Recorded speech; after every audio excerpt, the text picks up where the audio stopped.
এসেছে, প্রায় অ্যাডমিশন শুরু হতে চলেছে। তো যারা যারা ভর্তি হতে চাও এই বছরে তারা অবশ্যই টাইমের মধ্যে ভর্তি হয়ে যাবে, কারণ আগের বছর যেটা হয়েছিল ইউনিভার্সিটি একবার মাত্র অ্যাডমিশন পোর্টাল চালু করেছিল, একবারের মধ্যেই অ্যাডমিশন পোর্টাল ক্লোজ করেছিল। অন্যান্য বছর করে দ্বিতীয় ফেজ অ্যাডমিশন হয়, তৃতীয় ফেজ অ্যাডমিশন চলে, কিন্তু এই বছর আশা করছি সেটা আর হবে না, যেহেতু আগের বছর হয়নি। ঠিক আছে, তো এই ইউনিভার্সিটির ভর্তির আবেদনের নোটিশ পাবলিশ করলেই আমরা এই চ্যানেলের মাধ্যমে আপডেট দিয়ে দেবো এবং ফেসবুক পেজের মধ্যেও জানিয়ে দেবো।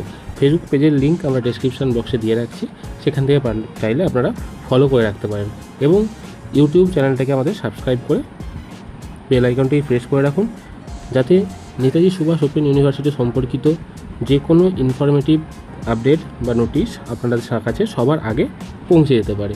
ভিডিওটা ইনফরমেটিভ মনে হলে একটা লাইক করে দেবেন। ধন্যবাদ, আজকের জন্য এটুকুই। দেখা হচ্ছে পরের ভিডিওতে।